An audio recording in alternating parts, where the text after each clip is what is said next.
Action guys! Hai guys, We are back guys. kami kembali Untuk mengisi ya hari-hari kalian. Betul. Sama dengan saya Kabudiansyah dan juga Johnny Lona Mulia. tentunya seputar MotoGP bang. Pastinya. Jangan lupa nih buat teman-teman untuk tetap menjaga atau mengikuti protokol Itu kesehatan, dia. mengenakan masker, menjaga jarak, dan juga mencuci tangan dengan air mengalir atau hand sanitizer. Pakai sabun tentunya bang ya. Ke sabun. Betul. Oke bang.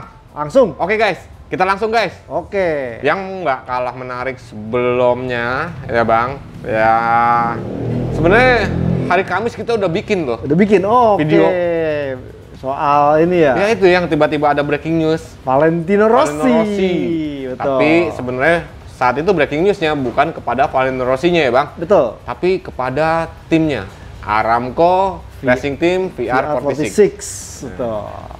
Tapi Itu kita udah bikin itu. udah bikin itu. Ya. Ternyata pas bon dinaikin, pas di Kamis malamnya, ya preskon Rossi, ya nggak? Jelasin. Ya sebelumnya kan Pangeran Abdul Aziz, Iya. selaku ya ownernya dari Owner Aramco. dia berstatement kan ya bang, Iya. bahwa sangat senang, Akan sangat senang sekali. akan sangat senang memiliki Valentino Rossi dan juga Luca Marini yang ya itu dia sebagai pembalap di MotoGP 2022 bersama Aramco Racing Team VR46. Betul. Ya nggak? Betul. Statement loh itu Ya, statement yang langsung dari Pangeran. Iya ya nggak? yang ngasih sponsor ke Valentino Rossi 5 Itu musim. dia. Itu dia. Buset. Tapi pas di sesi jumpa persnya itu, Ya, pas malamnya tuh guys, Rossi-nya bicara, ya nggak bang? berat. Cukup sulit untuk ya saya membalap di tim saya sendiri bersama ya itu dia motor Ducati. Iya. Karena ya kita tahu sendiri Aramco akhirnya deal dengan Ducati kan. Betul. Nah, Rossi-nya pun menepis, ya kan? Betul. Ya seolah-olah Rossi berkata bahwa gue Yamaha man. Iya. Ya nggak bang? Dia menegaskan itu. Menegaskan bahwa gue Yamaha man.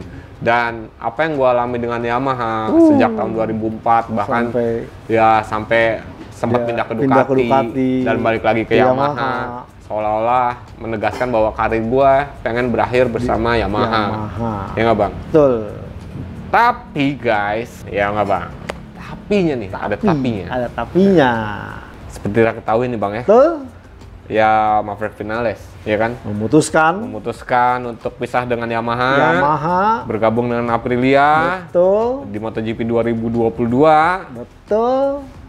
Pastinya banyak meninggalkan ya celah kosong nih ya bang. Iya, jadi ada skenario tambahan, ada bubble baru lagi. Nah, itu lihat dia. Kira-kira nih bang, Ya. kalau menurut Bang Joni, kemana sih Valentino Rossi?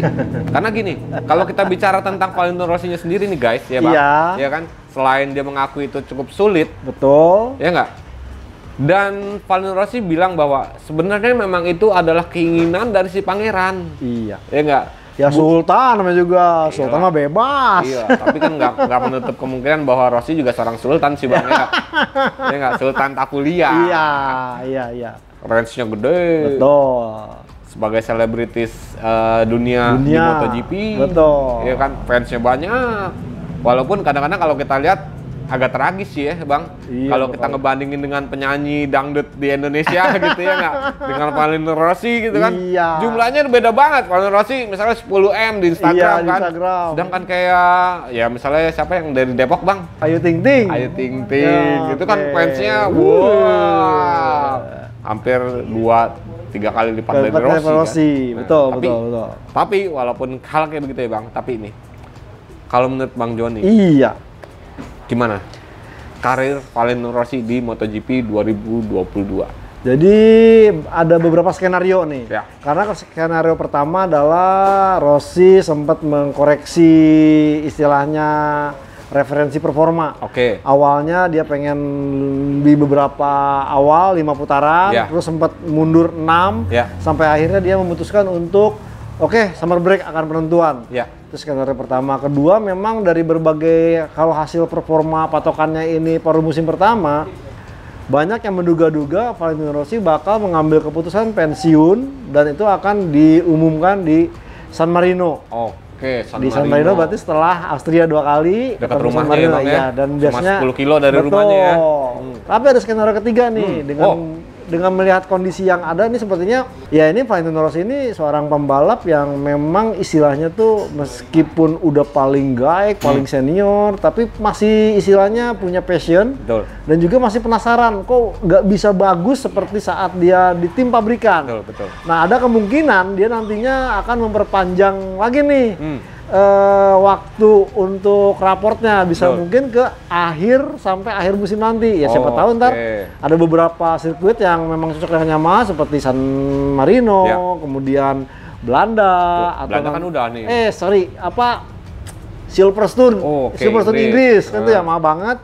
Dan juga nanti mungkin di ronde Asia kan ada Phillip Island. Betul. Nah ini akan mungkin menjadi patokan buat Valentino Rossi dan juga dengan kabar si Maverick Viñales resmi berpisah yang awalnya 2002 menjadi 2001, dari 2002 dia akan pergi ke tim pabrikan lagi Aprilia. Ini kemungkinan Yamaha akan mengubah strategi nih. Kemungkinan nanti posisi yang tinggal ke Maverick Viñales harus segera diisi. Sepertinya kandidat kuatnya adalah Franco Morbidelli. Oke, bukan Valentino Rossi bukan Valentino Rossi. Nggak mungkin dong, masa kok. Siapa tahu Bang, ya kan pembalap mudanya kan udah ada. Ada Quartararo, ya kan? Iya. Pembalap ya istilah pembalap seniornya ya Valentino Rossi lah. Bisa kemungkinan seperti itu. Ya. Cuma kan kalau mamanya melihat saya melihat Morbidelli yang tahun lalu performanya paling apik di Yamaha dan sebagai runner up, musim ini seakan-akan disia-siakan. Mungkin sebagai artinya sebagai kompensasi semusim Morbidelli terlunta-lunta, performanya cukup mengecewakan dengan motor yang udah berumur 2 tahun, mungkin dia dipilih untuk bisa masuk ke tim pabrikan. Dan sepertinya ini Valentino Rossi pun akan sangat mendukung karena talenta muda, kemudian muridnya sendiri. Dan juga artinya ini akan memberikan istilahnya tambahan motivasi lagi buat Quartararo. Seandainya dia mungkin juara dunia tahun ini kan kadang-kadang orang udah juara dunia kadang-kadang jumawa, besar kepala, lengah. Nah, dengan kehadiran Morbidelli ini makin bisa memberikan suntikan. Buat ini pesaing dalam selimut. Betul, karena kan musuh utama pembalap itu adalah rekan setim. Nah, harapannya itu seperti itu. Nah, nantinya nih Rossi kayaknya nih akan diplot tetap bersama Petronas Yamaha karena seperti yang disebut-sebut tadi dia pengen berkarir dan berakhir bersama Yamaha dan setidaknya mungkin kolaborasi dengan Petronas meskipun cukup up and down, performanya kurang bagus, tapi kalau melihat dari sisi mendapat media sosial asupan dari kehadiran Valentino Rossi ini mendongkrak nama seorang Petronas Yamaha. Nah ini harapannya mungkin bisa dielaborate lagi atau lebih diseriusikan lagi sehingga membuat Petronas nanti lebih bagus. Nah tinggal nih posisi yang ditinggalkan Morbidelli mungkin akan memilih pembalap muda. Pembalap mudanya ini mungkin masih dicari. Kalau mungkin dari struktur yang ada seperti yang dikatakan oleh bos Petronas Razdan Razali, bahwa dia pengennya pembalap muda lah ya, dan kalaupun umpamanya itu ada, dia akan mengambil dari regenerasi yang dari Petronas dari Moto2-nya mungkin bisa Xavi Vierge atau dengan juga John Dixon. Jadi ini seolah menutup kemungkinan yang pertama yang tadi gue sebutin ya Bang. Yang gue sebutin bahwa kayaknya nggak mungkin kalau Rossi untuk balik lagi ke tim pabrikan. Ya kan bersama Monster Yamaha Energy itu nggak mungkin ya. Karena ya tadi yang Abang bilang bahwa kayaknya akan lebih baik untuk Franco Morbidelli yang menempati posisi itu. Sebagai murid ya nggak, sebagai pembalap muda runner up di 2020 ya kan. Ada kesempatan untuk Franco Morbidelli untuk membuktikan dirinya nih. Ya kan? Itu ya kan? Jadi kemungkinan pertama udah nggak mungkin. Ya. Berarti kita kemungkinan yang kedua nih Bang. Antara tetap di Petronas ataupun karena kan gini, walaupun sulit nih. Walaupun Rossi mengaku sulit, tapi kan nggak menutup kemungkinan dia bisa ibaratnya untuk menyalurkan hasratnya. Ya udah deh, gua berlaga di tim gue sendiri. Ya kan? Berarti ada dua kemungkinan nih. Petronas ataupun Ducati bersama tim Aramco. Sesuai dengan keinginannya si Pangeran. Gue pengen nama ya Aramco juga terdongkrak dong dengan hadirnya Valentino Rossi gitu kan. Setuju. Di sisi lain juga kayak pembalap Johan Zarco, iya, ya kan menyarankan udah lu balap saja sama Ducati, gitu kan, lu bareng Ducati yang sekarang udah beda deh sama Ducati yang dulu ya bang. Betul.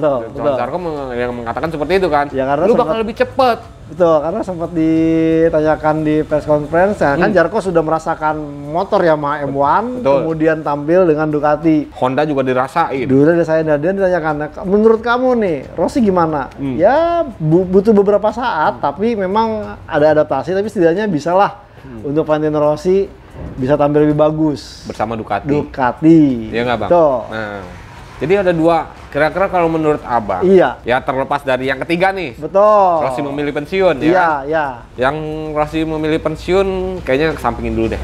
Oke, ya, setuju. Kita hanya main di dua ini aja, oke. Petronas or Ducati. Menurut abang, kemungkinan terkuat ada di mana? Saya sih melihat bahwa dia akan di Petronas, karena kalau kita kemarin sempat Rossi mengatakan bahwa dia senang akhirnya Aramco Racing Team VR46 bekerja sama dengan Ducati. Ya. Dari proses Ducati ini sebenarnya Gigi Dalinya melihat bahwa bagaimana constraint atau konsentrasi Valentino Rossi Academy yang membibit pembalap muda. Ya. Nah ini sangat istilahnya sejalan dengan Ducati yang memang mencari talenta dan juga pembalap MotoGP dari tim Italia, karena Ducati pengen banget yang istilahnya nasionalisme digabungkan, di mana tim pabrikan asal Italia dikendarai dengan pembalap Italia dan berhasil menjadi juara dunia. Ini akan menjadi sangat epic dan sejarah buat Ducati sendiri. Nah, dan bahkan Valentino Rossi bilang, kenapa saya senang akhirnya VR46 bekerja sama dengan Ducati. Ya. Karena memang ada filosofi yang sama, dan ini membuat, dia bilang, ini membuat Petronas punya kans untuk tetap bekerjasama dengan Yamaha. Oke. Itu sebabnya yang sempat dibahas tadi. Lu sendiri gimana? Wah, saya tetap darah saya Yamaha karena punya kenangan manis sejak dari awal dengan Yamaha. Nah, ini kalau umpamanya Rossi tetap memilih untuk tetap bertahan di 2022, saya rasa masih akan bersama Petronas Yamaha. Oke, jadi sedikit kesimpulan ya Pak. Iya. Bersama Aramco nggak mungkin. Nggak mungkin. Karena Rossi sudah memberikan pilihan win-win solution nih. Betul. Win-win solutionnya artinya dalam arti yang pertama win-win solution bagi dirinya sendiri. Betul. Bahwa gue masih bisa membalap juga bersama Petronas. Ya kan. Yang kedua memberikan Petronas ya kesempatan untuk jadi tim satelitnya Yamaha. Yamaha tetap Yamaha, betul. Ya kan? Betul. Terus yang ketiga juga untuk Ducati nih bang. Ya. Dari sisi nasionalisme. Ya kan? Betul. Lengkap nih bahwa Ducati akhirnya memiliki ya tadi motor Ducati asal Italia, tim asal Italia, betul. Ya kan? Pembalapnya juga ya Luca Marini asal Italia. Iya. Kalaupun nanti misalnya butuh mendamping Luca Marini, ini ada ya pelapisnya Marco Bezzecchi, betul. Ya kan? Betul. Sama-sama Italia. Betul. Lengkap nih ya. Itu dibandingin Italian. Nah, dibandingin dengan tim pabrikannya sendiri saat ini kan? Iya, misalnya kan Pecco Bagnaia doang. Iya. Cuman Pecco Bagnaia juga kan dari Akademi Valentino Rossi ya. itu. Tapi seolah-olah ini balik lagi ke komposisinya ya dulu nih. Ketika tim pabrikan bersama Andrea Iannone dan juga Andrea Dovizioso. Betul. All Italian team. Iya. Iya nggak Bang? Setuju. Jadi win-win solution nih semua nih ya. Betul.